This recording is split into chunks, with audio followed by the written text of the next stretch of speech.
साक्षात सत्य स्वरूप हैं। श्री गिरधर लाल जी कृपा करके हमारे घर में पधारे हैं। हमारे घर के भी सब लोग बैठे हैं, सावधानी से सुनना, क्योंकि व्यास सबको कथा सुना देता, घर वाले ही ना सुने। सब मान लेंगे, उसके लिए घर वाले ही नहीं मानते। तू व्यास होगा सबके काज, हमारे आगे मत बोले कर। ये घर के लोगों का ही भाव होता है। मेरी तो बड़ी इच्छा होती है कि अपने घर के लोगों को ही बैठाऊं, सुनो भाई थोड़ी देर, हम कुछ पढ़ते हैं, अध्ययन करते हैं, तो तुम लोग सुन लिया करो। लेकिन ना, तो आज अब ये कथा में बैठ गए तो सुन लेंगे। गिरधर लाल जी घर पधारे हैं। वे सत्य स्वरूप हैं। मैं आज सेवा कर रहा हूं और इच्छा तो रहेगी करता ही रहूं जीवन पर्यंत, लेकिन एक समय तो आएगा जब ठाकुर जी मेरी सेवा फिर किसी और को दे देंगे, चाहे वो मेरे ही आने वाली संतति क्यों ना हो। लेकिन ये दिन तो एक दिन आएगा कि जिस दिन मैं सेवा नहीं कर पाऊंगा। वो एक को संयोग देते हैं तो फिर दूसरे को वियोग दे के आए हैं, और तुम्हें संयोग दिया है तो तैयार रहना, एक दिन तुमको भी वियोग दे करके जाएंगे।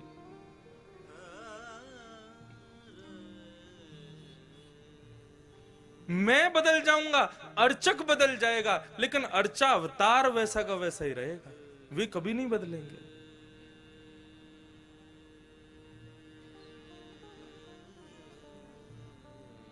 वे अपने रूप में ही विराज रहेंगे। श्री रैदास जी अपने गिरधर लाल जी लेकर के मेड़ता पहुंचे। सावधानी से सुनना, मेड़ता जहां मीराबाई विराजती थी, अपने ठाकुर की सेवा करते थे श्री रैदास जी। और सेवा करते करने के बाद में फिर प्रवचन करते, समस्त गांव के लोग आकर के श्रवण करते। मीराबाई की माताजी जाती थी कथा सुनने। एक दिन मीराबाई बोली हम भी चलें कथा सुनने। माताजी बोली तू अभी छोरी है, अभी तू नेक्सी सी लाली है, तू कथा कहाँ समझेगी, तू रहने दे। मीराबाई बोली हमारो घर मन ना लगे, आप हमें संगी ले चलो। तो माताजी मीराबाई को संग लेकर के आ गए। अब मीराबाई प्रवचन सुन रही थी। प्रवचन सुनते ही उनकी दृष्टि पड़ी, पीछे विराज रहे हैं श्री गिरधर लाल, गिरधर गोपाल। मीराबाई ने जैसे ही उनको देखा, देखते ही मन में यह भाव उत्पन्न हुआ कि इनको तो शायद मैं जानती हूं, मेरा इनसे परिचय है। अपनी मां से पूछने लगी, मां ये कौन है, ये जो पीछे बांकी अदा में खड़े हैं, एक भुजा ऊपर करके खड़े हैं, ये कौन है? बोले ये बाबा के अर्चावतार हैं, ये बाबा के सेव्य ठाकुर जी हैं। मीराबाई बोली आप जरा इनको नाम पूछो ना, इनको नाम कहा है? बोले अब कहा करे तू बाबा करन। बोले नहीं मोकू कछु आभास है रहो है, आपने पूछो तो सही। मीराबाई की माताजी ने रैदास जी से पूछा, बाबा हमारी लाली जिज्ञासा कर रही है, आपके ठाकुर जी को नाम क्या है? रैदास जी बोले गिरधर गोपाल। गिरधर गोपाल सुनते ही मीराबाई का हृदय का मयूर नृत्य करने लगा। रैदास जी के चरणों में प्रणाम किया और कहने लगी, आप इनको ये नाम गिरधर गोपाल कैसे पड़ा, मुझे बता सकते हैं? रैदास जी बोले इंद्र का मान बढ़ गया था, ब्रजवासी इतनी सेवा करते थे, तो उसके मान को घटाने के लिए और ब्रजवासियों की सेवा सद वस्तु को प्राप्त हो, सद स्थान पर लगे, उसके लिए श्री बालकृष्ण प्रभु ने नख पर धार लियो गिरिराज, नाम गिरधारी पायो है। जैसे नख पर गोवर्धन पर्वत धारण किए, सोई इनको नाम गिरधर गोपाल पड़ गए। मीराबाई के नेत्रों में आंसू आ गए और रैदास जी के चरण पकड़ के मीराबाई कहती हैं, प्रभु ये आपके ठाकुर जी नहीं है, ये मेरे ठाकुर जी हैं, और ये मेरे पास आने के लिए आपका सहारा लेके आए हैं। रैदास जी का ताम्र वर्ण हो गया। बोले कैसी बात कर रही हो, मैं कब से सेवा कर रहा हूं इनकी, और तुम कह रही हो तुम्हारे हैं? तब मीराबाई ने अपने पूर्व जन्म की कथा बताई। कौन है मीराबाई? भगवान के एक मित्र सुबल, सुबल का ब्याह पूर्व जन्म में मीराबाई से हुआ था। मीराबाई जब अपने पूर्व जन्म में थी तब उनका ब्याह भगवान के मित्र सुबल के साथ हुआ। तो जैसे ही ब्याह हुआ तो मीराबाई की माता जी क्या बोली, देख तेरो ब्याह सुबल ते हैरो है और तू पता कहां जाएगी, तेरो ससुराल है ब्रजमंडल, लेकिन याद रखियो तेरे पति को जो मित्र कृष्ण है ना, वाकु भूल के भी अपनो मुख मत दिखा दियो। यदि तेने अपनो चेहरा दिखा दियो तो वाके अंदर वशीकरण शक्ति है, वो तो को अपनो बना लेगा और तेरा पतिव्रत धर्म नष्ट हो जाएगा। मीराबाई बोली, मैया तुमने मुझसे कह दी और मैंने आपकी मान ली, वो कितनों प्रयास कर ले वाकु अपनो मुखमंडल नहीं दिखाऊंगी मैं। सुबल मीराबाई से ब्याह करके, जैसे ही उनको, मीराबाई का नाम कुछ और था, ब्याह करके लौटा तो ठाकुर जी को पता चली हमारा सुबल हमारा मित्र है भैया, ब्याह करके आयो, भाभी लेके आयो। जब पूछ के तो आए सब ठीक ठाक है कि ना, और या बहाने भाभी को चेहरा देखे आमेंगे। अपने बालक और मित्र की बहू सबन ने बढ़िया लगे, हमें अनुभव ना है, आप लोगों ने ज्यादा होगा। अब ठाकुर जी पहुंचे, सावधानी से सुनो, बड़ी बड़ी सुंदर कथा। अरे सुबल आ गो भैया? बोले हाँ आ गए। कहाँ हो भैया इतने दिन आते? बोले ब्याह है गो है ना, तो अब गृह गृहस्थी बन गई है, वही में व्यस्त हो। अरे भैया ब्याह कर आयो ने, हमें दिखा दे अपनी बहू को मोड़ो। सुबल बोलो तू देवर है, वो तेरी भाभी है, अपने आप देख ले मोते काके। तो पालकी में बैठी थी मीराबाई और हमारे श्रीनाथ जी बाबा ऐसे पर्दा हटा के जैसे ही भीतर झांकने लगे, मीराबाई को पता चला ये वही बाल कृष्ण, तुरंत अपना मुंह ढक लिया। ठाकुर जी बोले, भाभी जी ने एक अपना मुखमंडल दिखाए दो। मीराबाई ने मुंह खिला दिया, बोले नहीं दिखाएंगे। ठाकुर जी ने खूब अब आप सोचो, ठाकुर जी जाको मुख देखना चाहे। मीराबाई ने खूब मना किया, बोले हम अपना मुख नहीं दिखाएंगे। भगवान बोले ठीक है, तू को बहुत गुमान है ना अपने चेहरा पे, तू को श्राप दे रहा हूं मैं।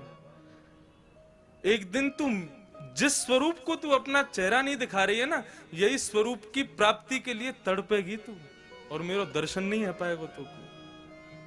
और ऐसा कह के ठाकुर जी वहां से चले गए। और जब वो समय आया, जब इंद्र का मान भंग करने के लिए श्री बाल कृष्ण प्रभु ने अपनी इकन्नी उंगली पर जैसे ही गिरिराज पर्वत धारण किए, समस्त ब्रज के ब्रजवासी वहां पर खड़े थे। जैसे ही मीराबाई वहां पहुंची और भूल से ठाकुर जी को अपने नेत्रों से देख लिया, देख करके आज मीराबाई के नेत्र सजल हो गए, और सजल होते ही मीराबाई आज अपनी मां को कोसती है। बोले मैया तेने कैसी सीख दी मुंह को, इनसे मुख छुपावे को आज्ञा करी तेने। ठाकुर जी को बार बार देखना चाहे, लेकिन श्राप के कारण बार बार ठाकुर जी दिखते ही धुंधले है जाए। मीराबाई ने दोनों हाथ जोड़े और बार बार प्रणाम करे, बोले प्रभु मुझको क्षमा कर दो, अपनो स्वरूप दिखाओ। ठाकुर जी के हृदय में भाव प्रकट भयो, तब तो मीराबाई को आज्ञा करी, तू चिंता मत कर, अब या जन्म में तो तू मेरा दर्शन होगा ही ना, लेकिन हाँ अगले जन्म में तू मीरा बन के आवेगी, तब एक संत के यहाँ गिरधर गोपाल रूप धारण करके मैं तेरे पास आऊंगा, तब तो को मेरा स्वरूप दिखेगा। आज मीराबाई ने ये कथा सुनाई, लेकिन रैदास जी ने मानी नहीं। बोले वर्षों से सेवा कर रहा हूं मैं, कैसे दे दूं तुमको। मीराबाई गिरधर गोपाल की ओर देखती है और कहती है, आपके संत निष्ठुर नहीं है, आप निष्ठुर हो। आप ही नहीं चाहते मेरे पास आना। ठीक है प्रभु मैं जा रही हूं आज तो, लेकिन 3 दिन का समय दे रही हूं, यदि आप मेरे पास नहीं आए तो छुरी से अपना गला छेद दूंगी।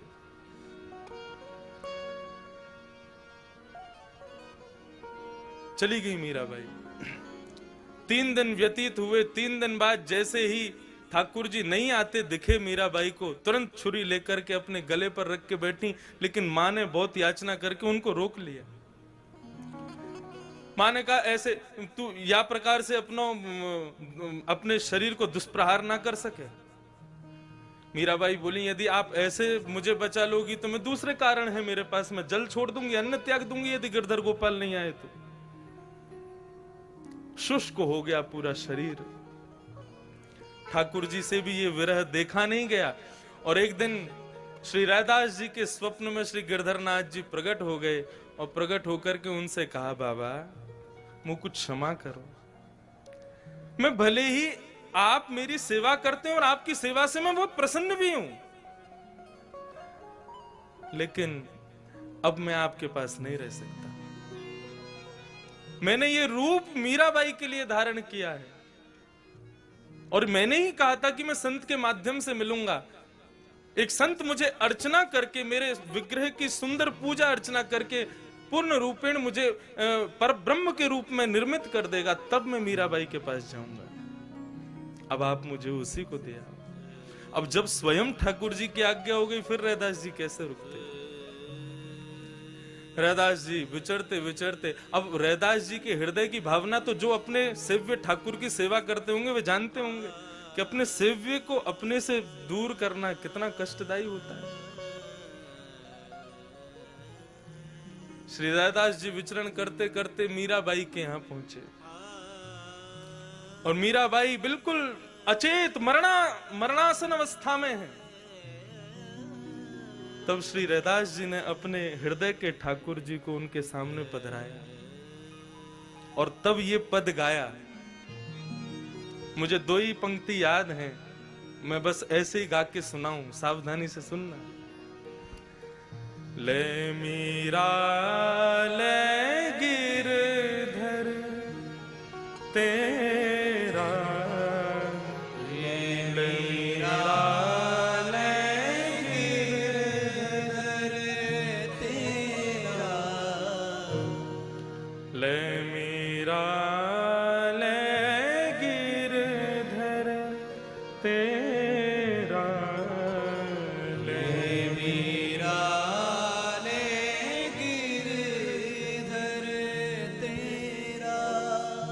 सेवा पूर्ण भई अब मेरी, सेवा पूरी भई अब मेरी, सेवा पूर्ण भई